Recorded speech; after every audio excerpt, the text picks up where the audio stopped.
Beyond bent. Janssen!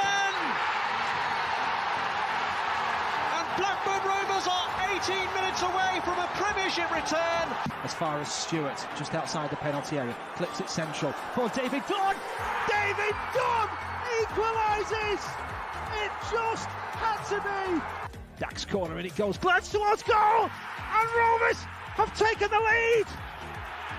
And Charlie Mulgrew has scored his 14th of the season.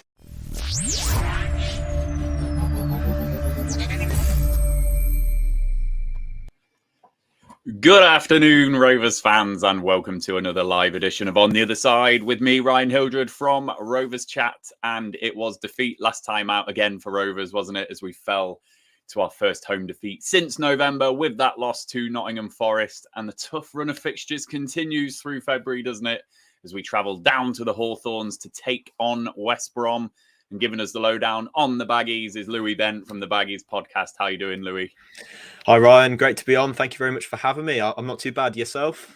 Yeah, I'm all right. Thank you, mate. And yeah, thank you for giving up your time on a Sunday afternoon. It's a bit awkward on a Sunday compared to the Friday or Thursday slot that we usually do with this show. So thank you, mate, for joining us. And Rovers fans tuning in, thank you as well for giving up your Sunday afternoon. And if you're not subscribed to our YouTube channel, please hit that subscribe button. Please turn on all notifications using that bell icon, and please give this video a big like for us.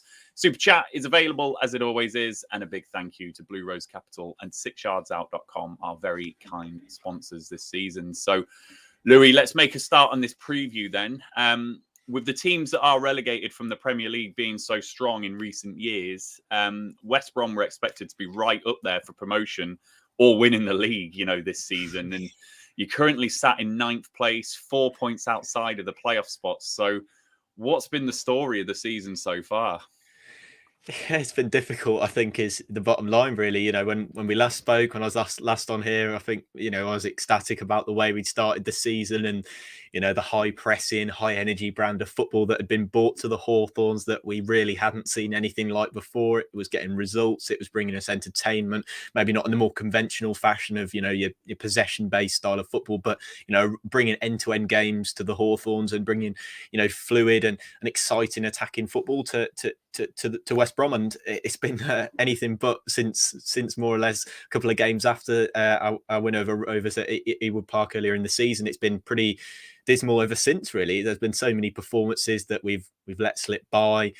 You know, Ismael's football turned from the entertaining brand that it was into this slow and turgid sort of, you know, passive football that didn't have any pressing in whatsoever. I mean, it was amazing the way that things have really fallen. And you said 9th place in the league. I mean, I don't think many West Brom fans would have put their money on us being there at this point in the season. 4 points off the playoffs as well. We were saying, you know, only a few weeks ago, you know, playoffs will be fine. You know, we'll be okay in the playoffs. You know, we'll stay in there.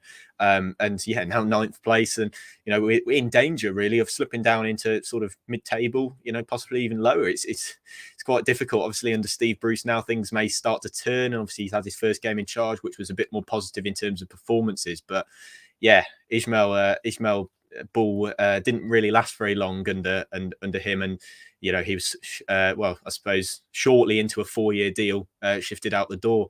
And yeah, it's been disappointing so far. And obviously the league position itself tells a big tale of its own, really. Yeah, we'll come on to Bruce in a moment. But, you know, Ismael, I must admit, I really did like that appointment at the start of the season. You know, that brilliant job that he did at Barnsley. And he just seemed like a manager who was on the up and the right fit to help you bounce back. So where did it go wrong for him?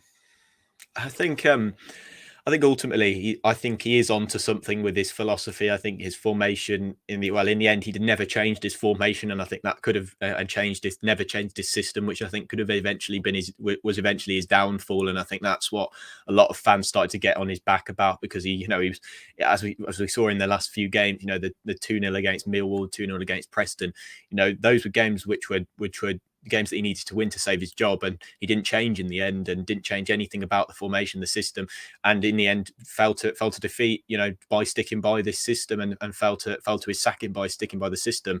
I think ultimately, you know, what went wrong was he was a manager who obviously at Barnsley were the underdog. Barnsley were the team that were giant killers, trying to get into that playoff position by playing what was quite aggressive football. And I think when as you said at the start, we came down from the Premier League and we're expected to sort of be in that mix, be in the top 6 mix, maybe even further into the automatic promotions, maybe even champions, as you said there. But ultimately, it's his style of play, used to the underdog and used to a team that aren't expected to keep the ball.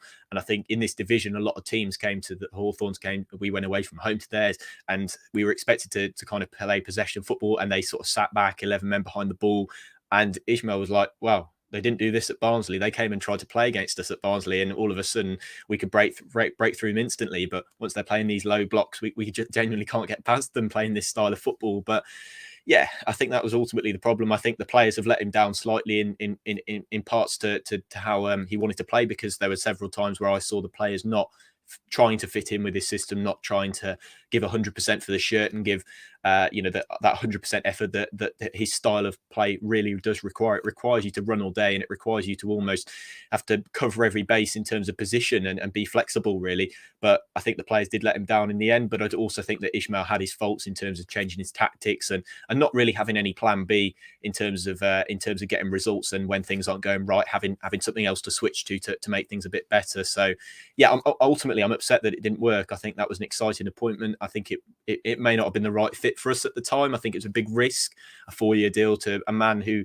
has managed. I think he managed less than 8 months in the Championship. I think that's a difficult decision to make. But yeah, I was excited about it, and I'm a bit disappointed that it didn't end well, because ultimately he was a really nice guy, and ultimately really nice with the fans, and always giving his time and whatnot. So yeah, disappointed with how it's ended, but I think it was probably the right decision for him to go in the end.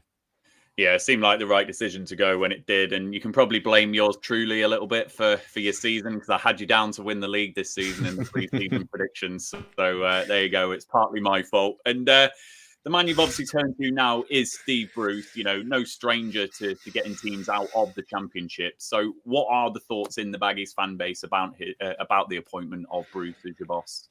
I think mixed is probably the words to go by. I think he's a safe-ish appointment. I think really with Bruce, he's a man who's got 4 Premier League promotions up to the Premier League under his belt in the Championship, 2 with both Birmingham and Hull City.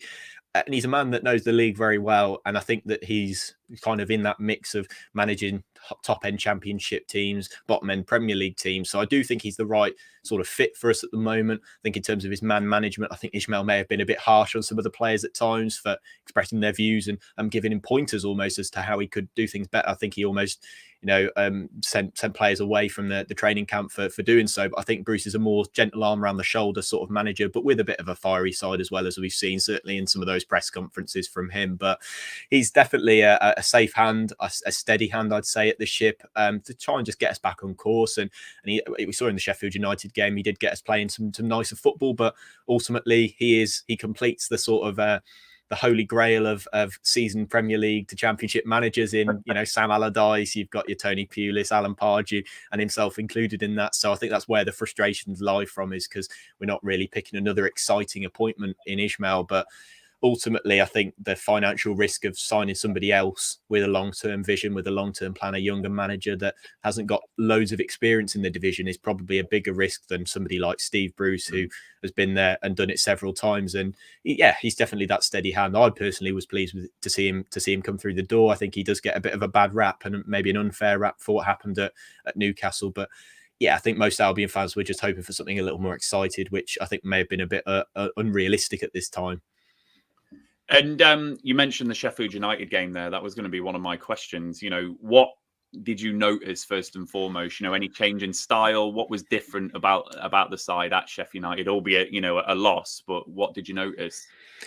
Yeah, I noticed that the defence got a little more creaky as we moved from a back 3 to a back 2, which was, as we said off air, I think that was a little bit worrying as to how sort of there are too many gaps between the defence. But I suppose that transition will come in good time. They've been playing 3 at the back all season.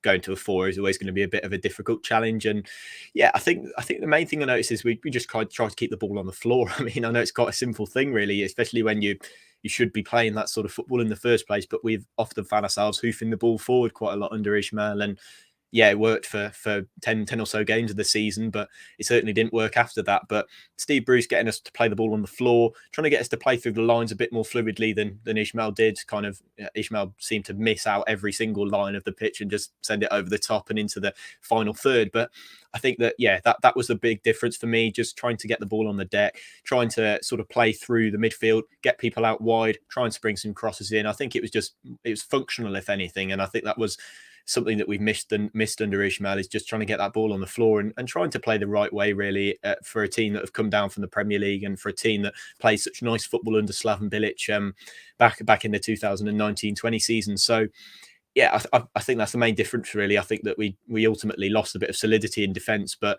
in terms of, you know, getting the ball on the floor and creating some chances, it was a lot better and a lot more pleasing to watch, I think. And now you have got Bruce. You know, is it playoffs the minimum expectation for Baggies fans now for the rest of the season? Yeah, I think so. I think, yeah, that's probably the minimum expectation. I think it's probably the maximum as well. I think the playoffs is probably the realistic target for Bruce and his side, and I think anything above that, automatic promotion, is probably a bit too far fetched at the moment. Maybe if we go on a nice run, get ourselves into the top 4 or 5, then maybe you might see us sniffing around there, which I think we should be doing. I think we should be, ultimately, with the players that we've got, I think we should be knocking. I don't think we're as good as Fulham or Bournemouth, and certainly not as cohesive as yourselves. So I think, you know, maybe knocking on the door of the top 2 is where we should be. But I think for now, the playoffs is more of a realistic expectation. But at the moment, you know, 4 points off that is still a difficult task to even hoist our way in there. There's lots of very good sides, lots of informed sides, and lots of sides that have risen from the lower halves of the table. You know, like Middlesbrough, Nottingham Forest. You know, they've done a sensational job with their managers, Cooper and Wilder in charge. So, you know, anybody could really spring into those positions like those 2 sides. So certainly keeping our wits about us and certainly knowing that it's not an easy task to get into that top 6 at the moment with the amount of great teams that are moving up the table. Absolutely. And before we move on, I'll just say hello to Alexander, who also says hello to you as well, Louis. So there. Hello, Alexander. Thanks, Alexander. So let's look at the team in a bit of detail then, Louis. So although the recent form hasn't been great, obviously that did, you know, contribute to the sacking of Ismael. 6 defeats in 8 games. That home defeat to Preston a couple of weeks ago was actually your first home defeat in the league this season. Yeah. And you have only conceded 8 goals at home all season too. So despite the form and despite, you know, all of this that we're talking about, it's a really tough place to go for visiting sides this season. So what sort of game can Rovers expect tomorrow night? And do you think there'll be that added motivation with it being Bruce's first match at home? Yeah, I think ultimately the Hawthorns has been a really good place for Albion this season. Our away form, I think, if you look on the contrary, has been pretty shocking, really, in terms of getting the results away from home and on the road. But also, Ismael's, you know, vowed when he came into the club to make the Hawthorns a bit of a fortress. And although there's been several, I think there's been, you know, a fair amount of draws rather than wins at the Hawthorns, I think that he has made that stadium into a bit of a hunting ground, really, for us to pick up results. I mean, there's lots of draws, but there's also been some really nice wins there this season so far. So, yeah, ultimately, I think there'll be an added bit of atmosphere. I think the atmosphere at the club has sort of elevated since Bruce has come in. I think, you know, under Ismael, it was getting a little bit toxic and not a nice place to go and watch the football, really, at home. So, yeah, I think Bruce is hopefully going to bring a bit of a nicer atmosphere, a lot more support, a bit of a louder cheer from the crowd. And yeah, I think Rovers, you know, they'll come in. Obviously, I think they'll try and play football against us, which will be interesting because we're obviously trying to do that a bit more now. And I'd have said under Ismael, if any team comes and tries to play football, then they'd be hunted down. But under Bruce, it's a completely different story, and he's trying to sort of play the right way as yourselves, I'm sure, will be doing as well. So, yeah, I think it would just be an interesting game, and I'm looking forward to hearing the atmosphere at the Hawthorns. Obviously, his first home game in charge. I'm sure he'll get a really good reception. And just to add on the additional stats, it's 8 wins, 5 draws, and just the 1 defeat at home for West Brom this season. And then the 26 goals conceded by West Brom this season is the joint lowest alongside Bournemouth and Fulham this season. So despite West Brom being in 9th, despite everything we're talking about here, West Brom is still going to be a tough nut to crack for Rovers tomorrow night. So one for us to watch out for there, Rovers fans. So in terms of the playing staff and going forward, we'll start with Louis. The main 2 have been Karlan Grant and Callum Robinson. So 10 goals, 4 assists for Grant, 5 goals, 8 assists for Robinson. So talk to us about those 2 and what threat they might pose for Rovers tomorrow. Yeah, I think Grant's been yeah, without his goals, I think he's contributed to a lot of pretty short small margin games. So I look at the QPR 2-1 at home, Birmingham City. I think that was either 1-0 or 2-1 at home. Hull City was 1-0 at home. There's so many games that Colin Grant has scored the winner in, and I think I dread to think without his goals where Albion might be. Him and Robinson seem to produce have produced, I think, the most assists and goals between each other. So they're most productive partnership in the league. And Robinson often finds himself slipping in Grant, and Grant has finally been returning the favour to Robinson recently with some of the goals. I think against Peterborough, he set him up, and I think it's been a long time coming that it was vice versa rather than Robinson slipping in Grant. But yeah, they've been doing really well together when they play. I think Robinson's been slightly sparse of some first team opportunities of late, which makes his record look even more impressive when you look at the appearances he's made. I think Robinson could be a contender to play in that number 10 role at some point this season. I think he's got the ability to pick up sort of those half spaces in front of the defensive line and kind of split between the midfield and defence. So yeah, I think they've both done really well. I think Grant maybe hasn't added the full package along with performances, but I certainly don't mind that if the goals are going in for him, and they certainly have been this season. And yeah, he's done really well with especially cutting in on that right foot from the left channel. I think he's been great, and so has Robinson. Really, I think he does get a bit of unfair flack from Albion fans for maybe being a bit too indecisive on the ball, but I think he's done a good job, as the stats say. I think they've been a really deadly partnership to have. Yeah, they certainly do look like a deadly partnership. So Rovers are going to have to watch out for that, especially Robinson, who's got the Preston connection and riled us up in the past, we shall say. And with you conceding so few goals at home and overall in the league this season, only right that we focus defensively as well, Louis. So I've got to say that when you played at Ewood Park in August, I thought you just looked such a physically imposing side. And I remember it vividly. And you got those wing backs forward as well. So I'm really surprised to see you so low down in the table, actually. So who has been doing the business in a defensive sense for the Baggies this season? And what has been the secret to that defensive solidity? Yeah, I think Connor Townsend at left wing back has been a real asset for us this season. He's very consistent, always gives 100%, and his crossing when he gets forward as well, when he gets the chances, is really, really deadly. I think in the centre of defence, we've obviously been playing three at the back. We've had largely, it's been Kipre, who I think has been really improved this season, and he deserves a lot of credit for. I mean, I don't know if many Rovers fans will have watched the opening game of the Championship season against Bournemouth, but Kipre was a real shipwreck at the back when we were surprised to see him in the side, but he was all over the shop at the back against Bournemouth. And yeah, he didn't play for a while after that and came into the side, I think, when Shemi Ajayi got dropped, and he came in and he's been really improved, and he's shown some of the form that we saw in that Wigan side that eventually went down into League One. So yeah, I think Kipre's done a really good job. I think Bartley's always been that organiser. He won't be available on Monday, but he's been very good in that middle of that back three. And then you've got Matt Clark coming on loan from Brighton, who just adds a bit of extra sort of width in the defence with his being naturally left-footed. He sits on the left side of the back three. But yeah, now it's more of a back four, and they're still adjusting to that. But ultimately, they've been very solid so far this season. And Kipre and Townsend, especially Kipre, have been really surprised with his performances. And yeah, they've been really solid so far. It's just whether they're really adapting to that four at the back now under Bruce. Well, Kipre's an interesting one because he was heavily linked with Rovers, actually, when he was leaving Wigan, and he ended up going and sitting on your bench in the Premier League. So Rovers fans don't remember Kipre too fondly, I can assure you of that one. And just before we move on, Louis, I got a question from Joe here. How much of a miss will Jake Livermore be in this game? Well, I think the captain is always a big miss, but I think a lot of Albion fans, I do think that Livermore gets a bit of unfair stick because he's always giving a 100% really in his performances, but ultimately he's not shown the quality this season to play in the midfield, especially in the two that Ismael was playing in the midfield too. He was often left quite exposed. He's got a real lack of legs on him, and getting a bit older now. As a captain, he's great. As a man, he's really, really good to have around the dressing room, but doesn't quite have the performances that we've wanted to see so far this season.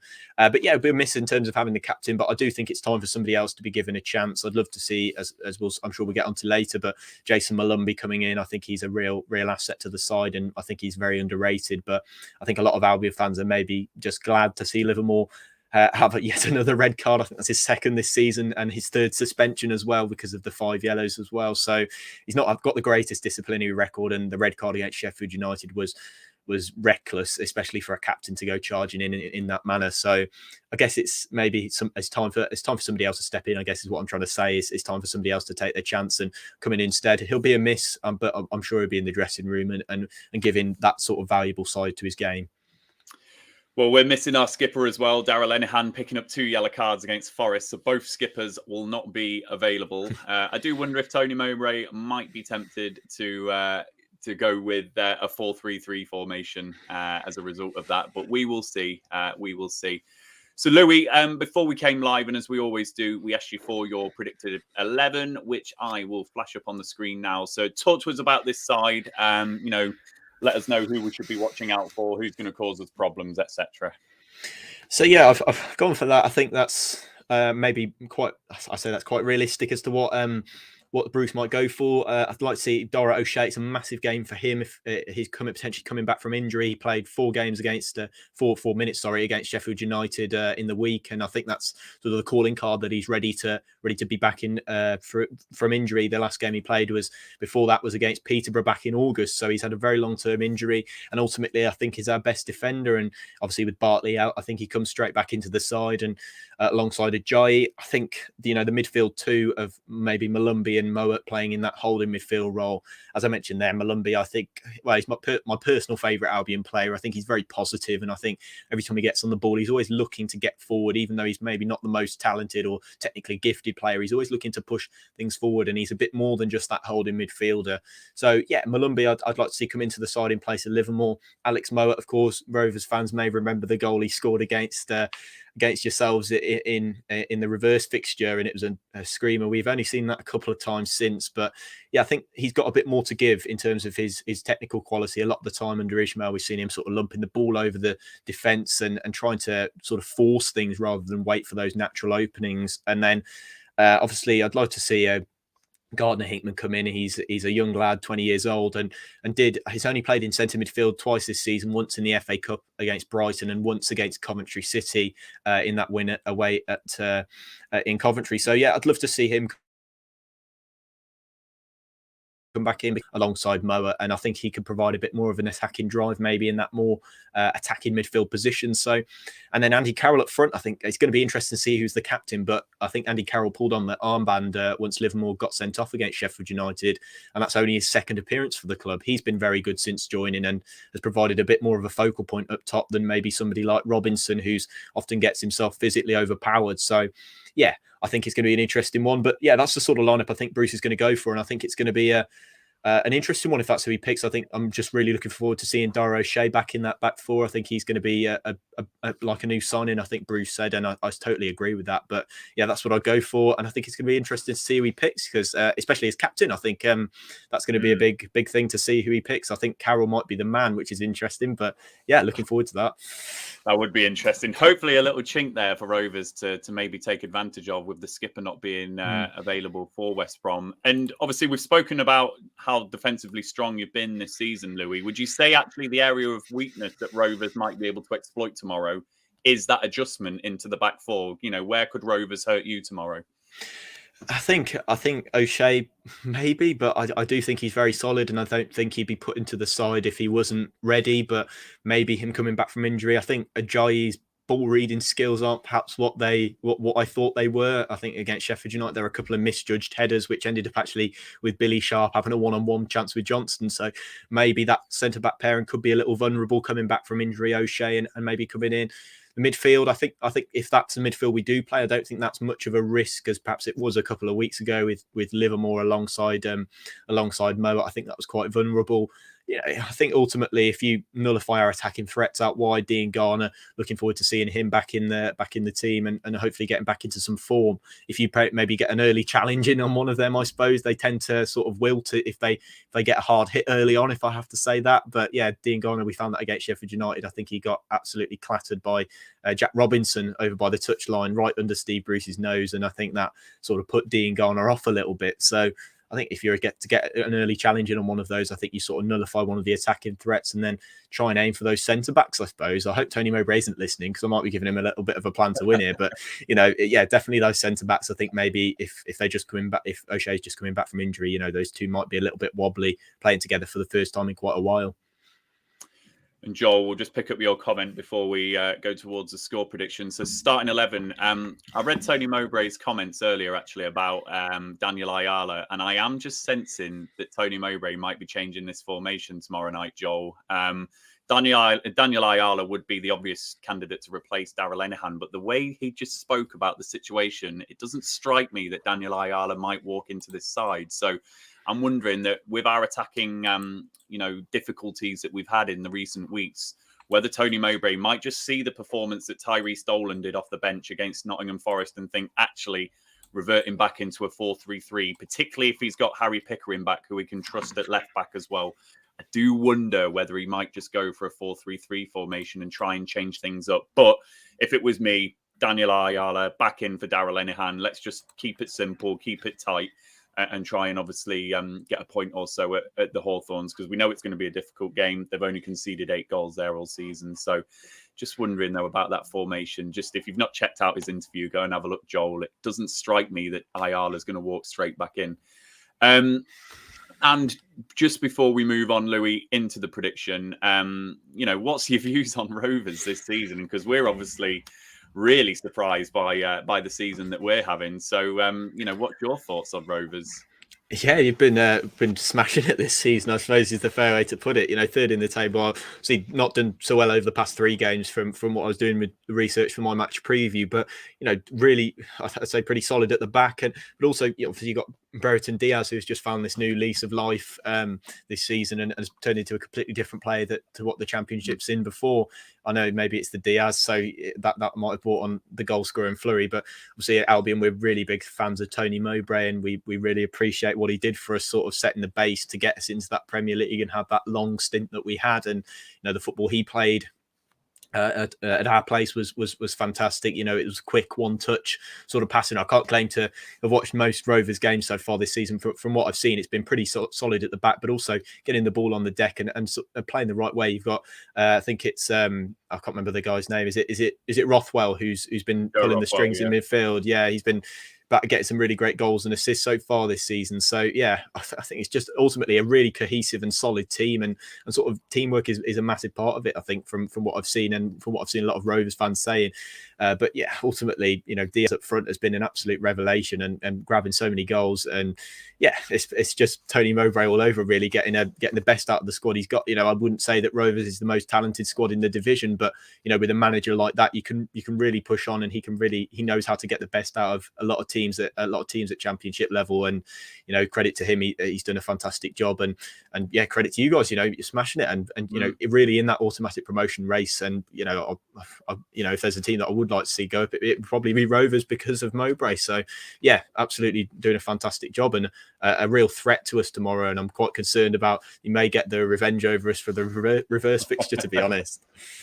Well, I hope so. But Diaz hasn't scored in 2022, so that's one to watch out for. But it is absolutely a team effort this season. The squad have really come together very nicely this season. So hopefully we can pick up our form again. We're just going through a little difficult spell, certainly going forward. We haven't scored many in recent games, so we will see. So Rovers fans, we have reached the part of the show where Louis and I will be put on the spot with our score predictions. So please hit up in the comments box with your score prediction, like Steve has done already. Let us know how you think the game's going to go, and I'll run through those before the end of the show. But Louis, as you are our guest, you can have the first score prediction. How do you think the game's going to go? Yeah, I thought it'd be quite tight, but then again, I think that our defense from what I saw in the last game might be a little bit wobbly. So I went for 2-2 in my match preview video. So I will go for 2-2. I think it'll be quite entertaining. I think that there's plenty of attacking players in both sides that could make the difference. Maybe I can't see Blackburn. Well, I suppose maybe you did it the other week, conceding 2 goals. I'd have thought maybe I can't see Blackburn conceding 2 or us conceding 2. But yeah, maybe over the past couple of weeks that might have changed. So I'll go for 2-2. I think it's going to be a really exciting game. I can absolutely see some method in your madness, because like I've done score predictions this season where everything goes out the window, and actually, you know, West Brom don't concede many at home. We've not been scoring many recently. Bruce's first game points to a very low scoring game, doesn't it? So stuff will go out the window now we've said all of that. So method to your madness. I think it'll be a lower scoring draw. I think it'll be 1-1. And personally, I'd be happy with the draw away at West Brom. I just think Rovers are going through a little difficult spell. And I did a very negative championship predictor a few weeks ago, and I had us down to lose this game. So a draw for me would be a bonus. I think it will be a draw. You've given me a little bit of comfort, Louis, with what you said about the change in defensive shape and that 4 at the back. Maybe that's an area that Rovers can exploit as you get used to it again. But Steve Bruce's first game, renewed confidence, the way that you said you did try and play away at Sheffield United, you know, points to me that this will be a bit of a rejuvenated West Brom side. So that's why I'm not fancying us fully for the win. But a draw, 1-1 draw is what I will say. Let's go into the score predictions. Steve has said 2-0 West Brom if we go 4-3-3. Yeah, Steve, I agree with you. It makes me a little bit anxious. West Brom away is probably not the game where you're looking to change the formation and things like that. You know, we've got Millwall at home coming up. Maybe that is the one to change the formation if he's tempted to do that. I agree. If we do change it, it could be a defeat if we do that. But Alexander, a bit more confident, has gone 2-1 Rovers win. So we'll see if any others pop in before we finish, Louis. But I just want to say thank you for coming on the show, giving up your Sunday afternoon. As I say, awkward timing today, but really appreciate all the insight that you've given us on the Baggies, and bang on as usual. Thank you, mate. Yeah, pleasure, mate. Thank you very much for having me on. Always enjoy coming on the channel. Really enjoyed it last time, and yeah, been great to chat to you. Thank you very much for having me on. No worries, mate. No worries at all. Steve has re-qualified his prediction. It's 1-1 if we go wing backs. So I think you and I are on the same page with that one, Steve. So there we go. And Rovers fans, if you're not subscribed to our YouTube channel, please hit that subscribe button. Please give this video a like for us and turn on all notifications using that bell icon. Louis, have a good rest of your afternoon. Rovers fans, enjoy the rest of your afternoon as well. We'll all enjoy the game tomorrow. We will leave you with our sponsor message from 6yardsout.com. See you later, everyone.